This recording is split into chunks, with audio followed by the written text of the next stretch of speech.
It's interesting to me that you just referred to the company Tegeta, which is owned by the Gupta family. Oak Bay Resources are referred to, which is owned by the Gupta family. We've spoken about an investigation into banks and collusion, and it's about the Gupta family.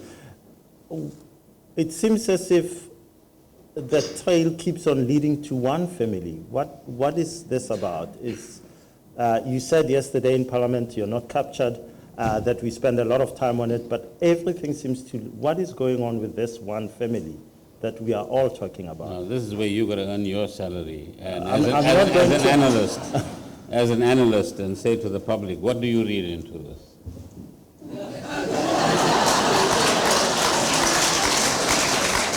I'm here to ask the questions. What do you read into it, Minister?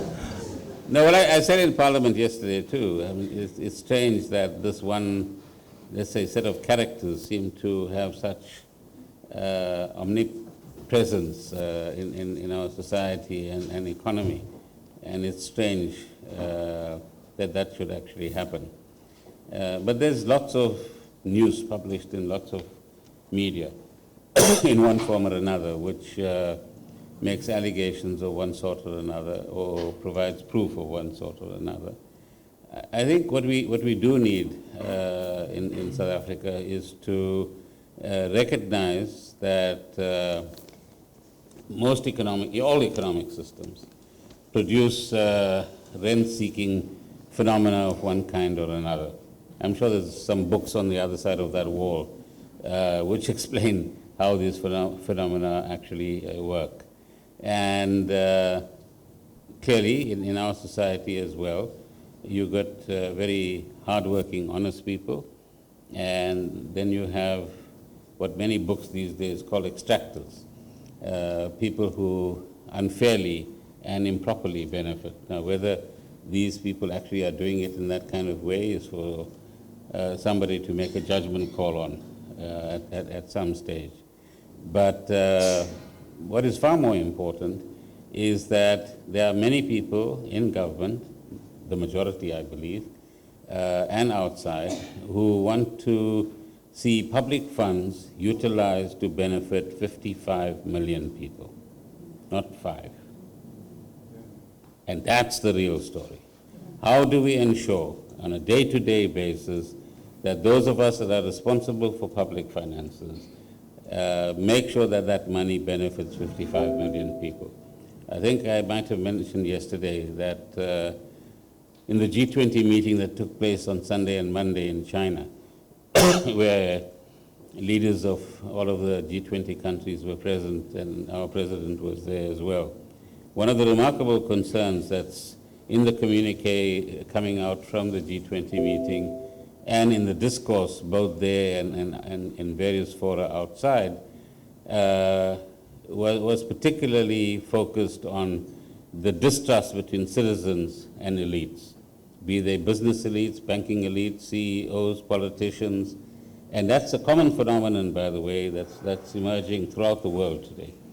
And the real issue that underpins that distrust or lack of trust is we talk about these GDP numbers that we were talking about earlier on. So the question that citizens are asking in many parts of the world is, okay, that number looks nice, but who benefits from that number?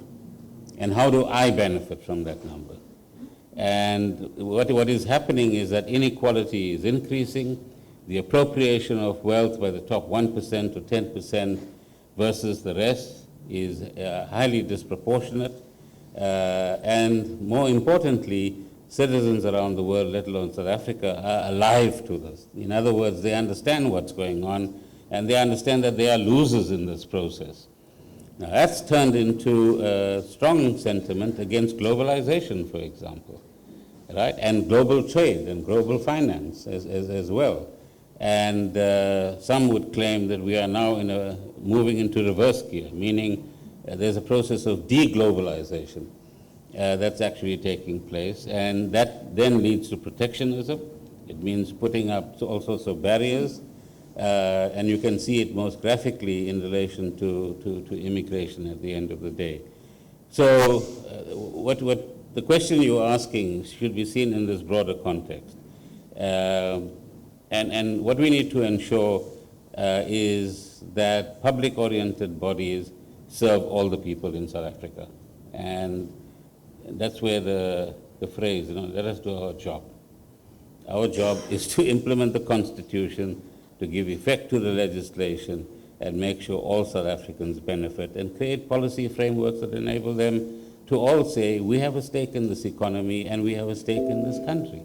One last question. A lot of people are saying, well, Finance Minister Gordhan should subject himself to the law, go to the Hawks, and like everyone else, be questioned. Are you above the law? No, you can arrest me now if you want to. But what have I done wrong? That's the question. So if you have malicious intent, then why must I subject myself to you? But above all, I think the public should know, I've taken legal advice. You've heard, sorry about this cough, you've heard Judge Crickler both write about this and talk about it outside the Hawks offices last week, that I'm not required to go there, firstly. Secondly, all the questions have been asked, all the questions have been answered. Thirdly, in every piece of correspondence of any substance between my lawyers and the Hawks and the prosecuting authority, there's a line there which says, should you require any more information, please contact us. They haven't yet. So they're welcome. If there's some piece of information they require, they're most welcome to ask. We'll give them the information. I don't have to be dragged through a cordon of press people or whatever it is just to show the world that, these Hawks have got this chap here, which is what Judge Crickler is talking about in his article. So I'm not above the law. Nobody should be above the law. And I think that's the wrong narrative. The real question here is, Tom Moyane, who's the head of the South African Revenue Service, laid a complaint sometime in 2014 or thereabouts with the Hawks. Since then, you've had a newspaper that carried an 18-month campaign against certain individuals. At the end of the 18-month period, that newspaper had to apologize in one whole page for what it had done, because it didn't have proof for some of the stuff that it was accusing people of.